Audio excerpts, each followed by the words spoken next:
Hi, everyone. This is episode 3 in our series, Who Would Apostle John Likely Have Believed Was at Least an Antichrist if he read this person's writings?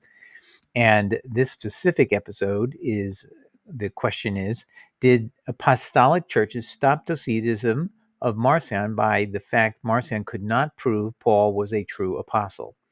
And we'll see this is the issue in Tertullian's work against Marcion of 207 AD, and we'll have try to keep this to a 10-minute episode. So I hope you have some time for this, and we'll start right now.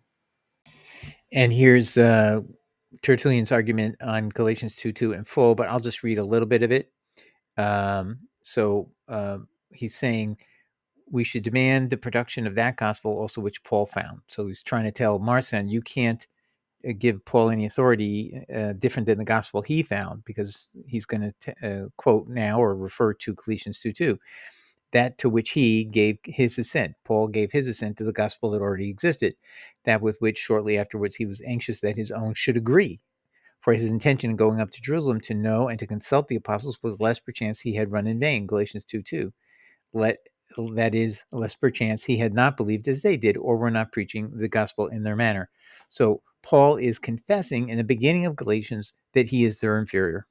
That's an undisputed fact, that he's confessing it at that point. And that's a very good argument. Now, I want to read this to you because this is where it gets very interesting. And Tertullian is now going to go after Paul as an invalid person. He's not an apostle. I desire to hear from Marcion the origin of Paul the Apostle. I am sort of a new disciple, having had instruction from no other teacher. For the moment, my only belief is that nothing ought to be believed without good reason, and that is believed without good reason, which is believed without knowledge of its origin. And I must, with the best of reasons, approach this inquiry with uneasiness when I find one affirmed to be an apostle, of whom, in the list of the apostles in the gospel, I find no trace. So when I am told that he, Paul, was subsequently promoted by our Lord, by now at rest in heaven, I find some lack of foresight in the fact that Christ did not know beforehand that he would have need of him. But after setting in order the office of apostleship and sending them out upon their duties, considered it necessary on an impulse, and not by deliberation, to add another by compulsion, so as to speak, and not by design, that is, the road to Damascus. So then shipmaster out of Pontus, that means Marcion, supposing you have never accepted into your craft any smuggled or illicit merchandise. Marcion was a shipbuilder and owned ships and did shipping of merchandise. And you've never appropriated or adulterated any cargo, and in the things of God are even more careful and trustworthy. Will you please tell us under what bill of lading you accepted Paul's apostle, who had stamped him with that mark of distinction, who commended him to you, and who put him in your charge? So now he's insisting that this is the burden of Marcion. He has to prove that Paul has validity as an apostle of Jesus Christ. And then the next page, we'll see where that goes. Tertullian continues, only so may you with confidence disembark him, Paul. Only so can he avoid being proved to belong to him who has put in evidence all the documents that attest his apostleship. He, Paul himself, says Marcion, claims to be an apostle, and not from men, nor through any man, but through Jesus Christ, Galatians 1, verse 1. Clearly, any man can make claims for himself, but his claim is confirmed by another person's attestation.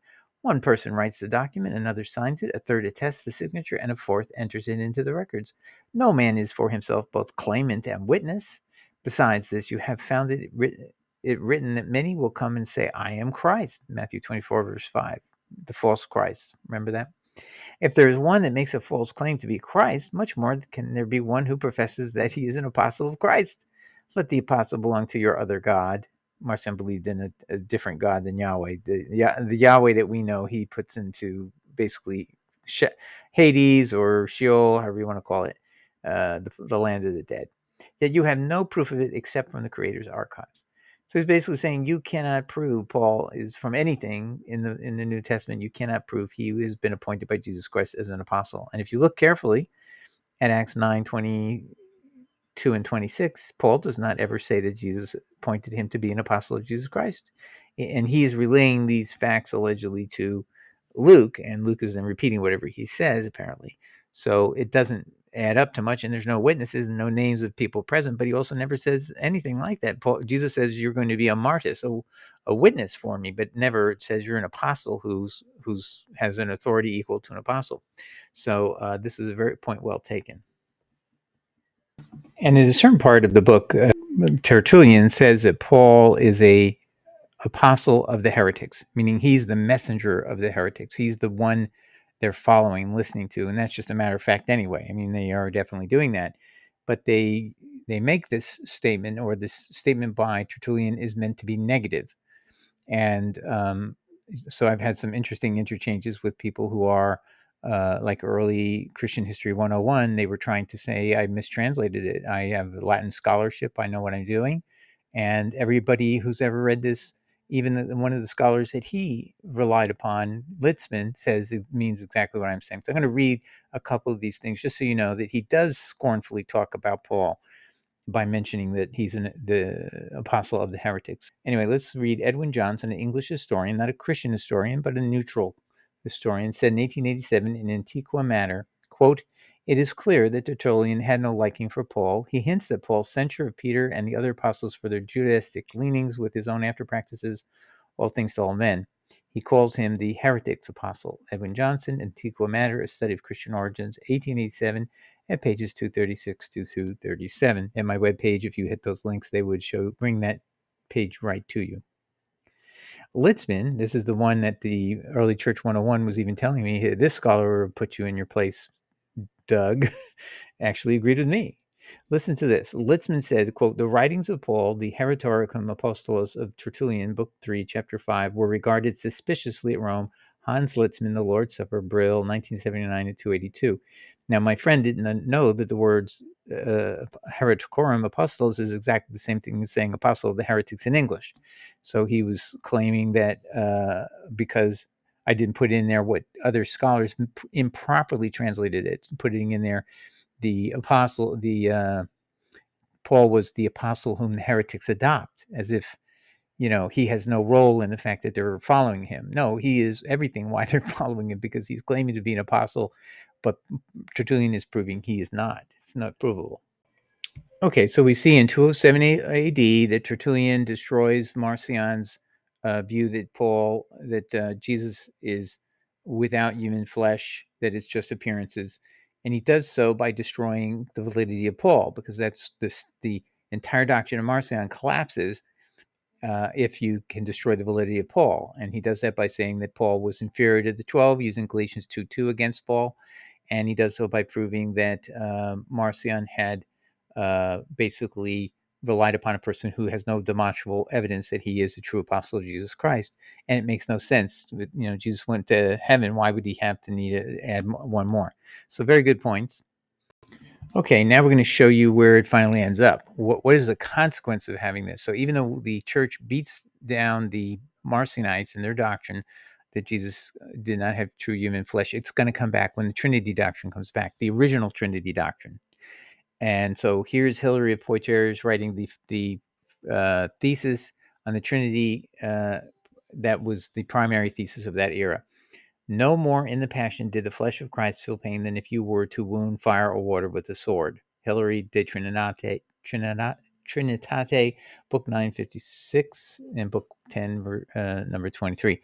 So, yeah, you've got that consequence. If Jesus is a God with only flesh that appears that way, it's just a covering. It's not real, and therefore, when you stab him, it's not really happening. He just doesn't hurt him, because it's just an illusion. It's like one of those technology movies where somebody's really not present, or in a time warp or something, and their flesh isn't really present, so there's no harm coming to them.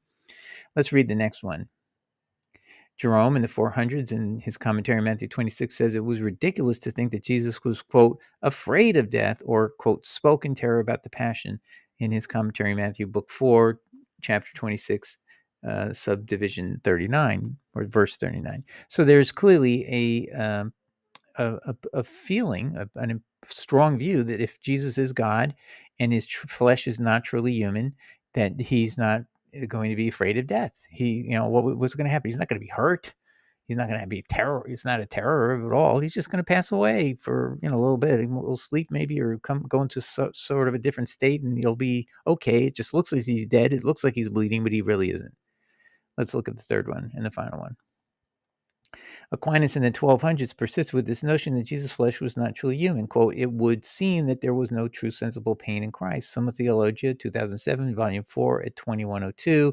Aquinas argued from Hilary and the Virgin Birth that Jesus' flesh was, quote, under no necessity of suffering pain, end of quote. So this is the final result when you follow Paul. You end up believing that Jesus Christ did not have true human flesh, and you believe that he didn't suffer on the cross, truly in the physical sense of agony. And when he's praying to God and he's sweating blood and all that, that's just, that's just for show. That's not really happening. It's not going on because he's going to have no stress and no pain, and he knows that because he's God. And this is the problem with coming up with the proposition that's totally inconsistent with the person that, and all the words in the Bible. I mean, those are real words where he's sweating blood. We're supposed to believe it's not really, it's just for show. It doesn't really have any truth to it because he's not going to go through any pain. So anyway, the point of all of this so far, and we'll get into more about Paul's, who is the Antichrist and whether Paul's word satisfy, but you can see the message of Antichrist that Paul was carrying, whether he is or isn't the Antichrist isn't the point. There are many Antichrists, so Paul could be a Antichrist in the definition of John, and this is what you end up with. You end up in the pit of hell. You end up with doctrines inimical to respecting and honoring Jesus as for dying and suffering greatly for you. It wasn't an easy breezy thing for him to do, contrary to what people said. And you may say, well, I've never heard Trinitarians talk this way today. Well, that's great, but it doesn't mean if you were imbued with Paul, because remember, this is the era when they were shifting over to Paul because he got rid of Sabbath, and that's what Constantine wanted. This means that people start to take Paul seriously, and this is what you end up with. You merge the Trinity doctrine with Paul, and this is what you get. So eventually, this will happen again. The Christians who are Pauline and Trinitarian will make Christ into a Christ who suffers nothing. All right, God bless. Take care. Ciao, bye. And we'll be back with another episode. So look for that. Ciao, bye.